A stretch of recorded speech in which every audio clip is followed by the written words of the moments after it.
안녕하세요. 황상민의 심리상담소 2019 시작하겠습니다. 개인도 정부도 언론도 누구도 알려고 하지 않는 진짜 문제를 찾아내기 위해 오늘도 달립니다. 황상민 TV 본방사수. 네, 황상민 TV 본방사수 하시는 분 누구세요? 사로입니다. 네, 사로 변호사. 네. 혹시 이런 이야기 들어봤어요? 어떤 얘기인가요? 법은 약한 자를 도와줄까요? 약한 자를 항상 더 어렵게 만들까요? 법보다 주먹이 가깝다고 하지 않습니까? 그렇죠. 주먹이 더 더울 것 같은데. 그런데 항상 법은 마치 약한 자를 도와줄 것처럼 열심히 대중들에게 알리고 교육을 시키고 항상 변호사는 어렵고 힘든 사람들을 대신해주는 그런 역할을 합니다. 라고 광고를 하고 알리는 이유가 뭘까요?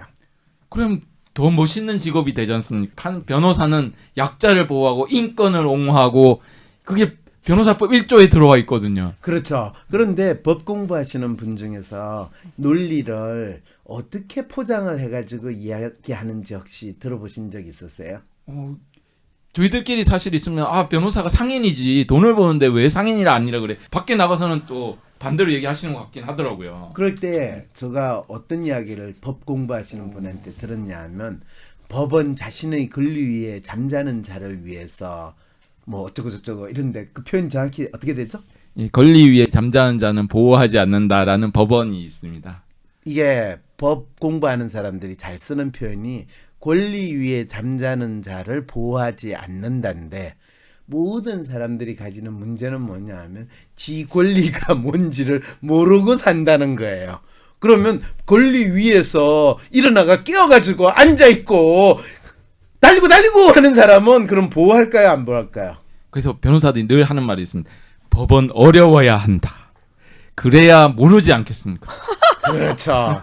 그러니까 변호사는 이 많은 분들이 제가 왜 이제 이 질문을 했냐면 어떤 분이 이 어려운 상황에 있는 이혼을 걱정하는 분 사연에 여자분 성격에 저의 상담이 불가능한 방법이므로 법으로 꼭 처리하시길 이 댓글을 달으면서 마치 법이 문제를 해결해 줄 것 같은 또 미신을 심어주는 상황이 되는 걸 보면서 그리고 대부분 많은 한국 사람들은 뭐 조금이라도 본인 마음대로 안 되거나 이해가 안 되면 법으로 해결합시다 뭐 이렇게 이야기를 하거든요.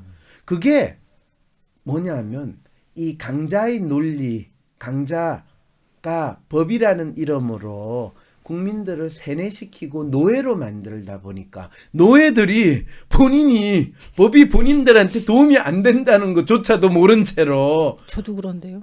그렇게 생각을 했었는데요. 무슨 생각요? 법이 도와줄 줄 알았는데. 법이 도와줄 거라고 예. 믿는 희한한 세뇌의 결과라고 제가 이야기를 하고 싶다는 거예요. 그러니까 예를 들면 그 이혼 자녀 양육비, 양육권 청구 이건 아예 법제도가 기간까지 만들어졌습니다. 심지어 변호사를 뽑아서 국가에 도와주라고 했거든요. 뭐 법률 구조공단 뭐 이런 거요? 소송을 대신해주겠다. 해주겠다. 뭐 그렇죠. 이렇게 하는데 절대로 돈 안 주거든요, 남자들이. 이거 절대 못 받아줍니다. 그렇죠. 재산 다 빼돌려놨거든요. 네. 법은 그래서 권리 위에 잠자는 사람도 깨어있는 사람도 도와주지 않고 돈 많은 자만 도와준다는 오, 게 맞아. 그게 지금 대한민국의 상황인데 사실은 돈 많은 사람도 때때로 안 도와줘요. 권력 있는 사람을 확실히 도와줘요. 그리고 권력 있는 사람이 권력이 떨어지면 그것도 안 도와줘요. 심지어 한국인이 아니라 일본을 도와주기도 하더라고요. 그렇죠. 그래서 대한민국에서의 법은 돈과 권력이 다 있는 사람을 도와줘요. 6월 22일 토요일 WPI 초급과정 워크샵이 열립니다. 상담사, 코치를 꿈꾸시는 분, 자신을 알고 주변 사람을 이해하고 싶으신 분, 삶의 방향성을 확인하고 더 나은 삶을 살고 싶으신 분, WPI 워크샵에 참여하여 상담가로서 커리어도 개발하고 사람에 대한 이해와 삶의 지혜를 얻어가세요. WPI 초급 워크샵 관련 문의는 위즈덤 센터로 연락 바랍니다. 자, 그건 그렇고 오늘 무슨 사연을 가져왔나요? 오늘은 스승의 날을 폐지하면 교사의 권위가 돌아온다라는 이슈를 가지고 다시 사연이 들어왔습니다. 스승의 날을 폐지하면 교사의 권위가 돌아와요. 네. 집 나간 교사의 학교 나간 교사의 권위가 돌아와요. 세상에. 안녕하세요, 황상인 박사님. 스승의 날을 맞아 제 마음의 스승이자 심리 독립을 위해 쓰는 박사님께 다시 한번 감사드립니다. 박사님 덕분에 저의 심리 독립을 넘어 저 또한 다른 사람의 심리 독립을 위해 애쓰며 살고자 하는 삶의 목표가 하나 더 생겼습니다. 요즘 교권이 무너졌다는 말이 참 많습니다. 또한 선생님들의 명예퇴직 이유가 교육 환경 변화와 무너진 교권에 대한 회의감이라고 합니다.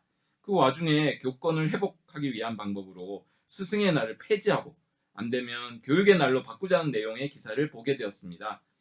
청와대 국민청원에 올라가 벌써 몇 건의 뉴스 기사가 나왔습니다. 내용인즉 유명무실한 스승의 날을 유지하기보다 교육의 주체가 교사, 학생, 학부모이기 때문에 교육의 날로 바꾸고 교육의 의미를 함께 생각해보면 교권 회복에 도움이 될 것이다 라는 것입니다. 교권이 무너졌다, 교권을 회복해야 라는 이야기를 하면서 학생과 학부모나 법과 제도 등을 통해 교권을 회복시켜 달라고 하는 것이 오히려 교권 추락에 영향을 미치지 않나요? 그럼에도 교사로서의 존재 이유를 자신이 아니라 학생, 학부모, 교육 환경에서 찾는 사람들의 심리는 도대체 무엇일까요? 박사님께서 학교에 계실 때보다 더욱 많은 사람에게 더 직접적으로 가르침을 주고 계신데요. 박사님은 가르치는 분으로서의 권위는 어떻게 만들어 가시는지 궁금합니다. 가르치는 사람의 권위. 그게 뭔지 나도 묻고 싶네요. 여러분 생각에 가르치는 자로서의 권위라는 건 뭘까요? 예전에는 이렇게 스승의 그림자도 밟지 말라 이렇게 그런 속담이 있었잖아요. 그 말 뜻이 뭔지 아세요? 스승의 그림자를 밟지 말라라는 거는? 가까이 가지 말아라? 그렇죠. 가까이 가지 말라는 거예요. 가까이 가면 일 시키고 귀찮게 하고 날 힘들게 만드니까. 가까이 가면 질문하고.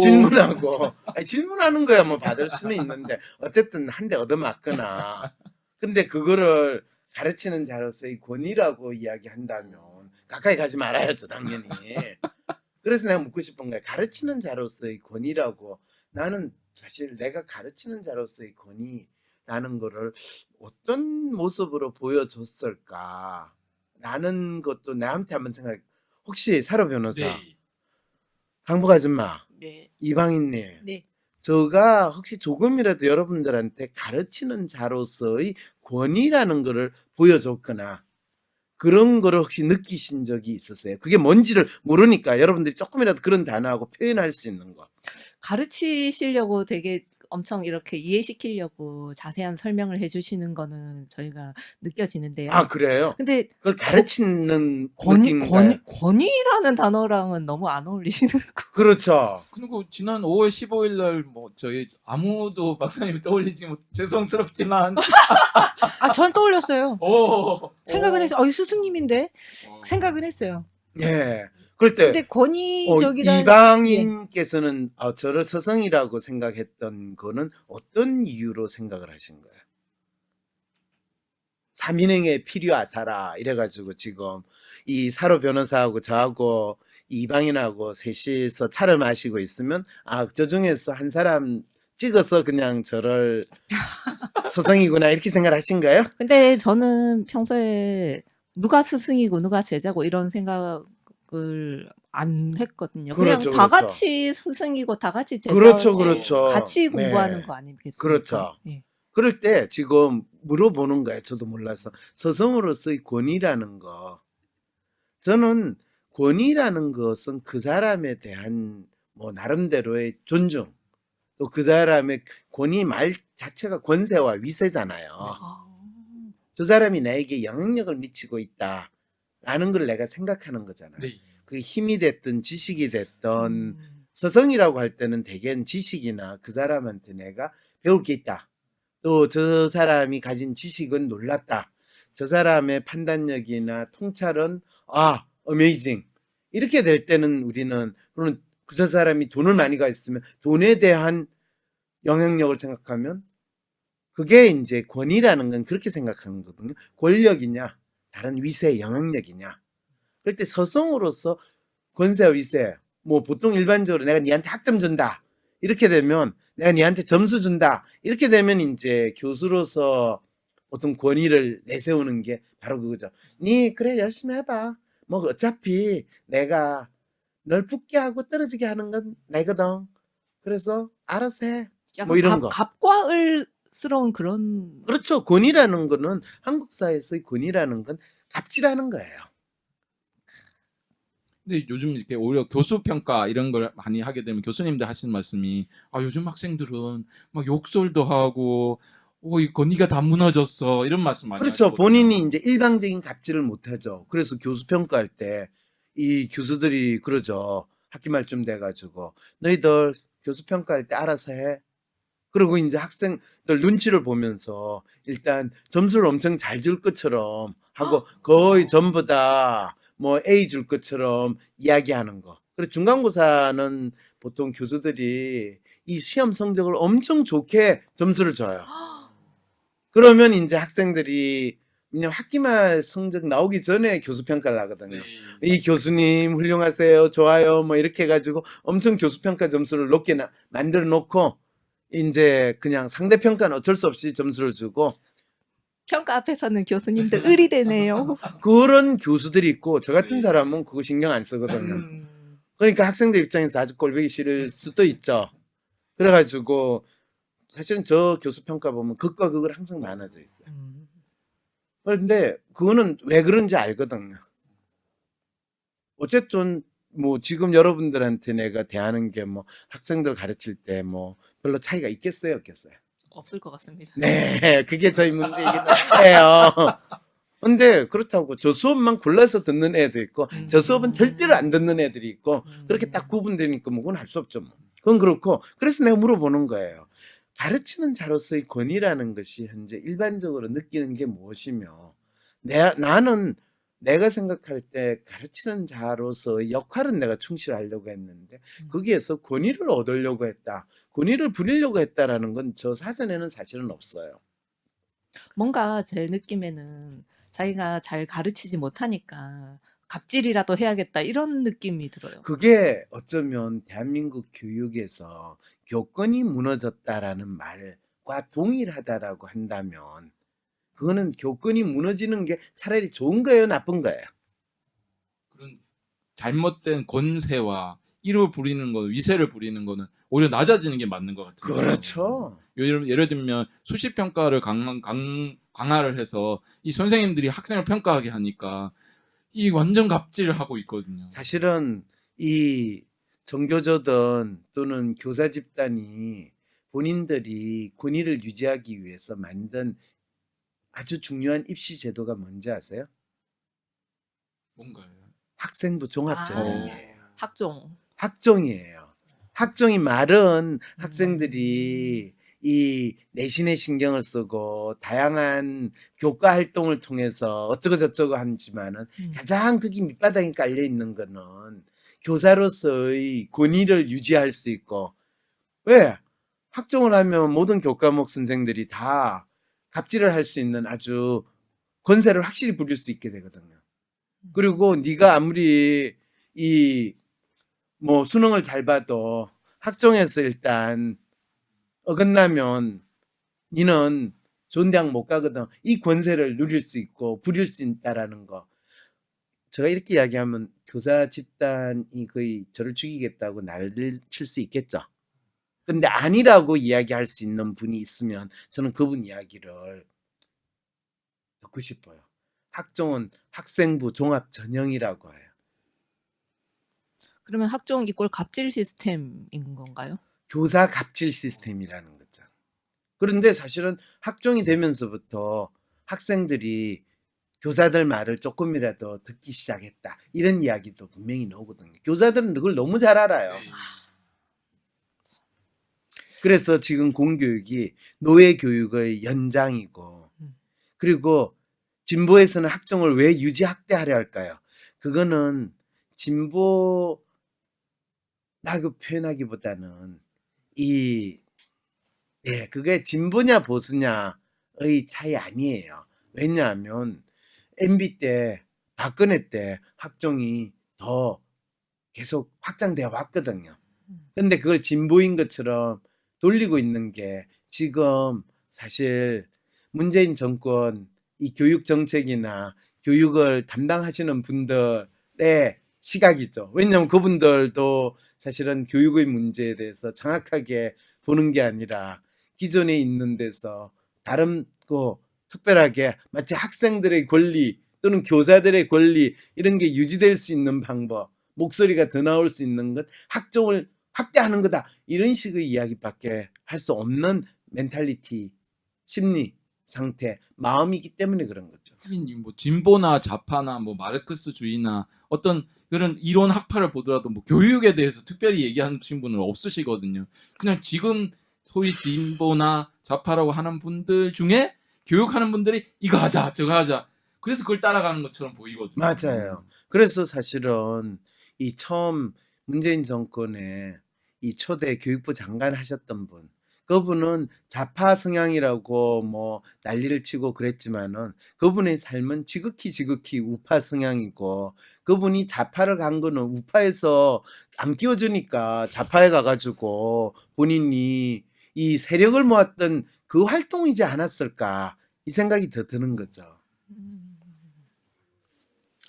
제 삶에 영향력을 미치는 영향력을 생각한다면 황 박사님은 제게 권위 있는 스승님이세요. 감사해요.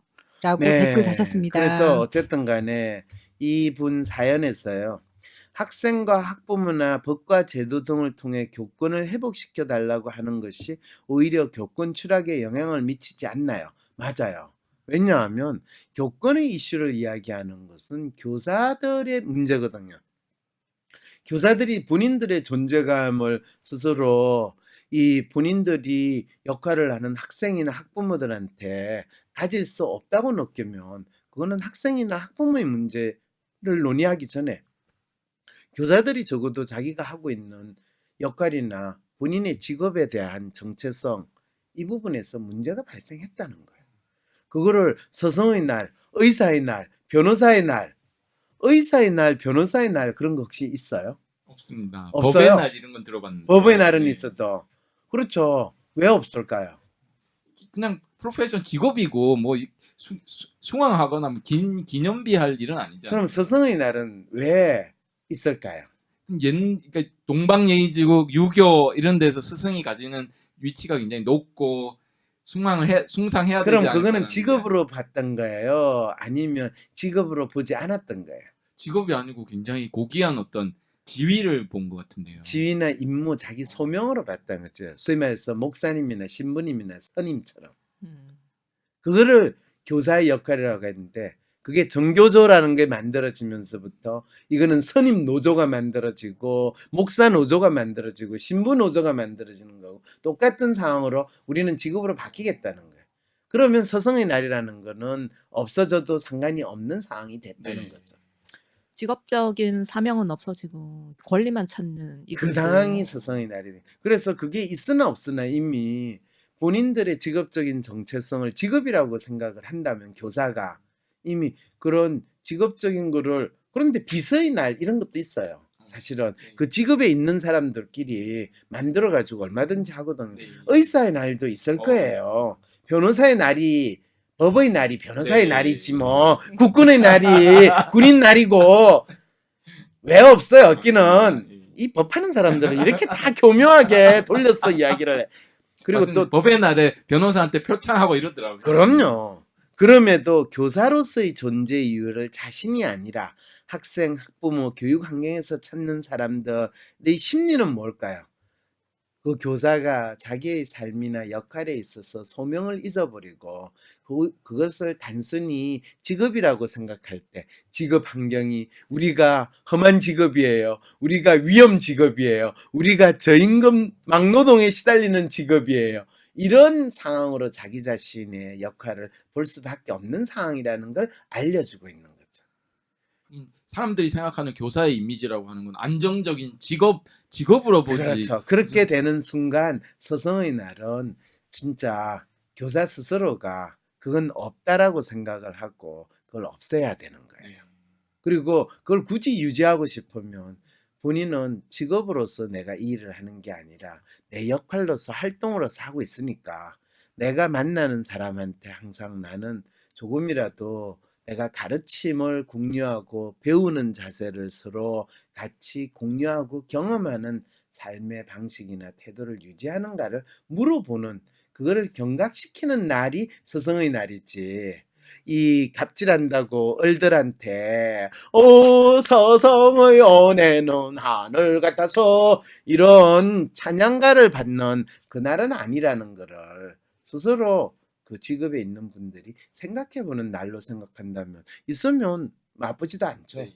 그래서 꼭 그걸 없애야 되는 것이 해법이라고 생각하시는 분들은 어쩌면 지금 교권이 추락했다, 또 교권을 회복해야 된다라고 할 때 그 교권이 뭔지조차 제대로 정의를 하지 않고 뭔지 모르는 대로 무조건 뭐 답을 정해놓고 교사가 계속 갑질을 할 수 있도록 해주세요. 그러면서도 안정적인 직장으로 또 많은 돈을 벌 수 있게 해주세요.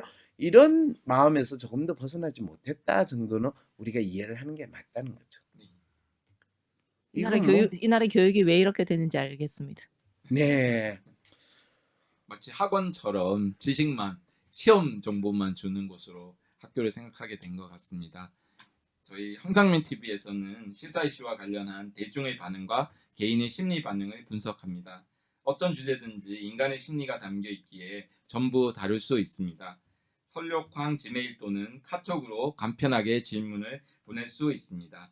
황상민 TV 전화번호는 010-3919-7430입니다. 황상민 TV라는 제목으로 궁금한 질문을 보내주시면 됩니다. 네.